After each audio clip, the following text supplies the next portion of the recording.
Hi everyone, welcome back to my channel. I'm Robin, or Hobbit's Reading List, and this week is going to be interesting because I've already had some things happen. So we're just gonna see what happens.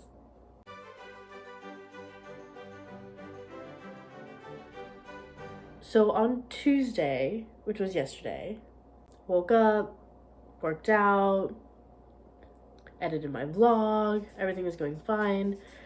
And then I came downstairs to do some cleaning and I slipped down the stairs. These stairs. Not that high up. It was like here-ish, so it was only the last three. But I heard something crack, which is concerning. And then my legs started hurting a lot. So went to immediate care. I sprained my ankle. But that means I'm not running this week. Might not be running for a bit, which means that the race I was going to do on Thanksgiving Day might not happen. Probably won't happen. So that's upsetting. But I guess theoretically I should have more time to read.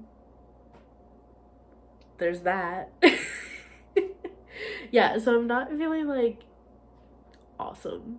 Right now, all of my weight, because I'm standing, all of my weight is on my right leg. So we'll see how long I can make this. But I wanted to start the vlog. I want to start the vlog as soon as possible, but I hadn't read until today, as usual. I have listened to more of Rock the Boat. I have about an hour and a half left, so I will finish it this week. And some of the... Nope, I'm going to talk about what it's about in case no one has seen last week's vlog.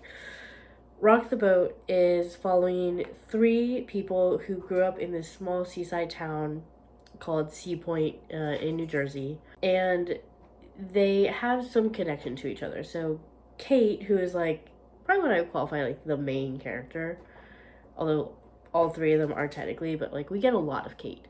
So Kate was childhood friends with Ziggy, who is best friends with Miles. Kate and Miles weren't necessarily friends growing up. They just had Ziggy in common. But Kate had moved to New York, and her life didn't go the way that she thought it was going to, so she ended up moving back to Sea Point for the summer.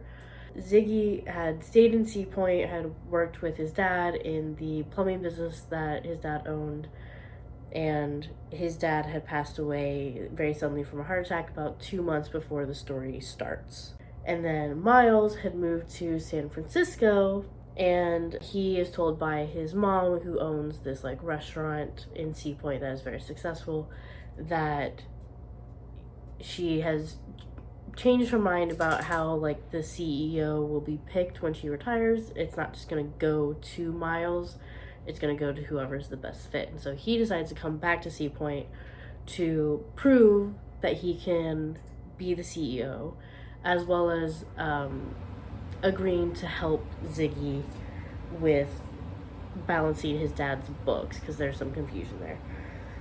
So it follows this summer where all three of them are home, and there's a lot of different like subplots, but it's mainly like them growing over this summer as like mid 30-year-olds and trying to figure out what they actually want in their life.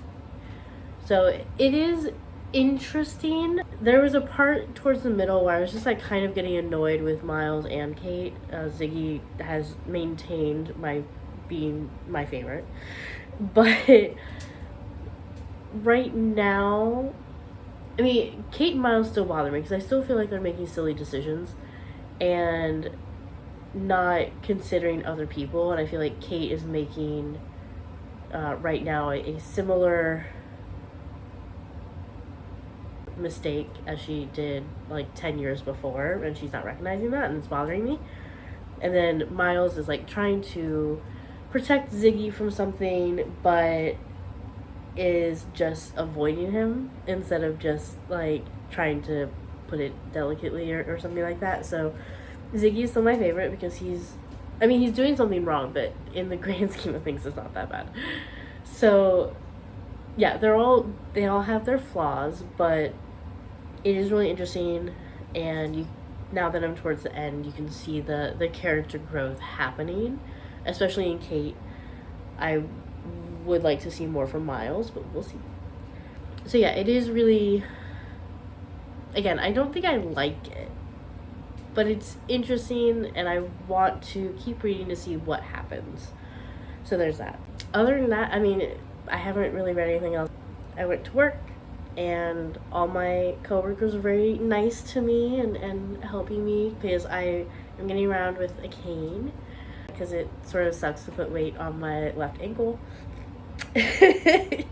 So yeah, my coworkers are very, very lovely, and I'm just looking forward to just like sitting tomorrow, because even though I have the cane, like walking still hurts, but I'm hoping that now that I'm past the first 24 hours that it'll start actually getting better, because the doctor had told me the first 24 hours are gonna suck, so that's great. But yeah, that's about it. I'm hoping that tomorrow I can read more of Sandman and maybe get it done, especially because I can't like clean or decorate like I have been planning to. Yeah. So I will hopefully check in with you tomorrow or Friday to let you know what I read tomorrow. Okay.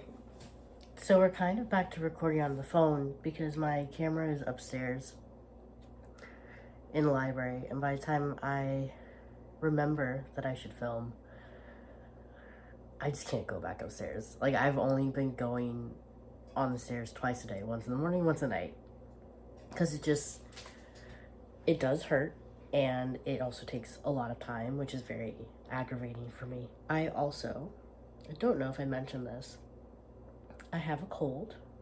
I think it's a cold. I got it from the nurse at immediate care.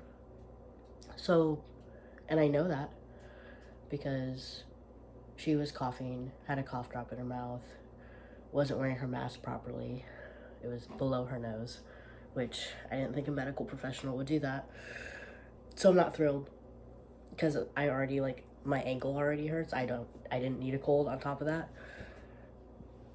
because it makes things so much harder. So I'm having a great day. Breathing is super fun. Okay, but I did read. I'm very sort of annoyed at myself that I didn't record yesterday, but I didn't have time because I have to go so slow now. So on Thursday, I did read more of Sandman. I'm not done yet, but I can't even guess how many like pages I have left because the pages aren't numbered. I want to say like maybe I have like a third of it left. So I'm hoping I can finish it today, but I don't know. We'll see. And it's interesting because it's touching on storylines that I didn't remember, that were not in the show. So it's like, oh, okay, we're talking about the Roman Emperor Augustus. That's new. Or at least not in my recollection of, like, Sandman. So that was interesting. It's just, I don't know, it's so fascinating to, like, reread Sandman and then be reminded of these, like, they're not random, because, like, Dream is in there somewhat. But, like, they're, like, interstitials that it takes a minute for you to be like, oh, this is why I'm reading this. So it is interesting. I'm hoping I can finish it this week. I would really like to, because it's halfway through the month and I've only finished 2 books. Speaking of, I did finish reading Rock the Boat.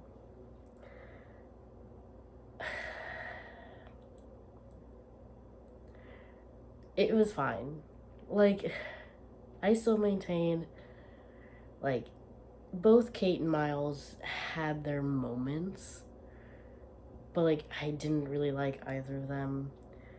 Ziggy was not perfect, but like he was the most relatable and not insufferable. And I felt like the pacing was just really weird. Like I mentioned, I think I mentioned this last week's vlog, but like I was like 60% through. There was like a main plot point that needed to be addressed somewhat soon because of the impact that it was already having on Miles and Ziggy's friendship. And then we got a time jump of like 3 weeks to the end of August, where it was just like, oh yeah, they haven't really talked in like a month. It's like, what? Like why would they go a month? They're best friends. Why wouldn't one of them, Ziggy presumably, just like go confront Miles like a month? And that happened like 3 times. Where it was like, oh yeah, they just haven't like talked to each other for like 3 weeks. It's like it's a small town. Like and it wasn't that like both of them or all three of them were like actively avoiding each other. There was one time where that was the case, and like, okay, fine, but like, not every time. And so it felt like the pacing was just weird and not realistic. So I gave it 3 stars. Like, it was fine. I personally have a lot of issues with it, but it didn't make me like violently angry. It just made me annoyed. But it was fine. It was whatever. So I'm gonna go because I'm gonna eat my breakfast. But I don't want to forget to record.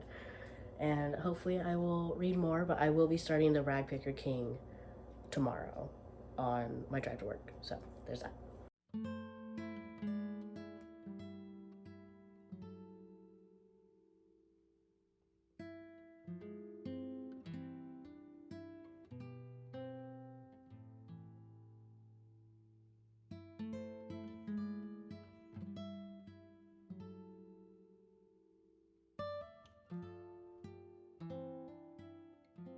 Okay. When was the last time I filmed? When I finished Rock the Boat. Okay. I have now finished reading Sandman Book 2. It was interesting because, and I think I mentioned it before, but there's this storyline that, like, was not in the show that I completely forgot about. It was really interesting, and it took place in the Dreaming, but Dream was, like, barely involved in it. But I could see at the end, like, where the show had like taken something from it, which I appreciated because I thought that was the really like touching part. But yeah, it was just interesting. And then that storyline ended, and I would say that storyline was like probably a quarter of the book. And then it sort of introduced the like Orpheus storyline. Hasn't gone all the way into it yet, but it's sort of like a prologue into the Orpheus storyline before the book ended. Hi, buddy. So I did enjoy it, and yeah, I was just surprised at how long it took me. And like, I know I've been focusing on like school and stuff and my injury and there's all that, but yeah, I was just a little bit surprised that like, oh, this took me like a while, like 10 days. So, but yeah, I thought it was good. There were some storylines that I'm like, okay. Or there were like one-offs. So like, I wouldn't say this is my like favorite of the Sandman like collections. So I gave it a 3.5, but that's not bad. I think there are other storylines in other books that I enjoy more. So there's that. But that is what I read. I'm so glad that I finished books this week. That was awesome. And, oh, that's, okay. I also started the Ragpicker King. That's what it was. Okay. So, on Sunday, on my commute to and from work, I started listening to the Ragpicker King, so I'm like 10% through because it's like a 21-hour book. Uh, it is,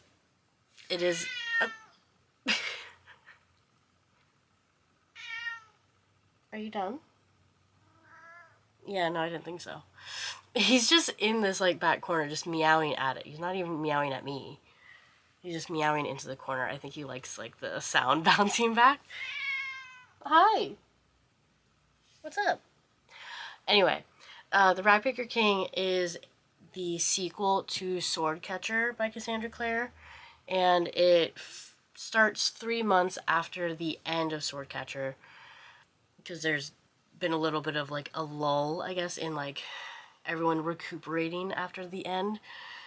Part of me wishes that I had like read Swordcatcher again just as a refresher, but I think Ragpicker King does a good job of like reminding the reader about like these important like plot points.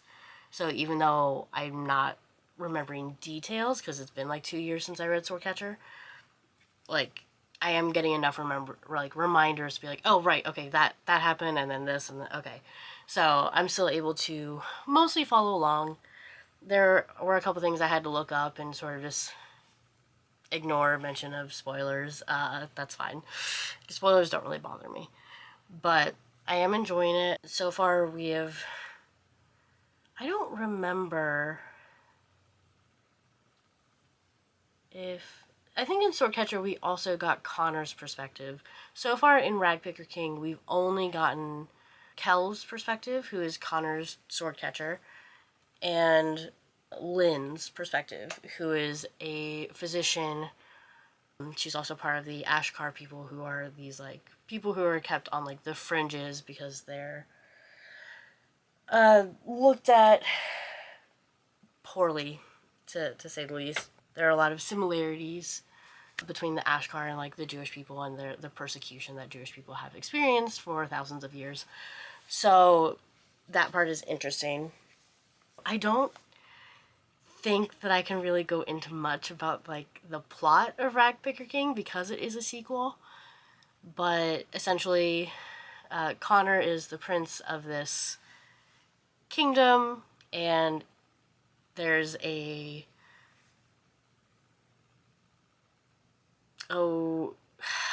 they took a tradition from another kingdom to have a sword catcher, who is someone who looks enough like Connor that with some magic can sort of be a stand-in for him if there's ever like a threat on Connor's safety. And so that is the sword catcher. And so Kel he is an orphan. He's been raised sort of as Connor's like built-in bestie, but also sword catcher. And so Kel's like mission is just to protect Connor at every turn. And there is like genuine love and affection between them.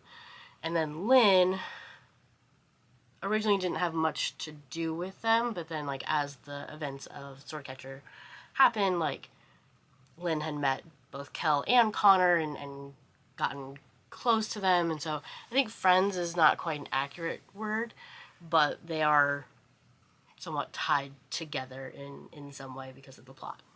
So I really enjoyed Swordcatcher. I'm anticipating really enjoying Ragpicker King, and it's kind of making me wonder if I should read more of Cassandra Clare. So let me know if you think that I should, based off of what I enjoy reading. But yeah, so that is what I've read this week. So I'm going to wrap up the vlog. Thank you so much for watching. Leave a comment, like the video, subscribe, click the notification bell. That was hard. And I will talk to you in the next video. Bye!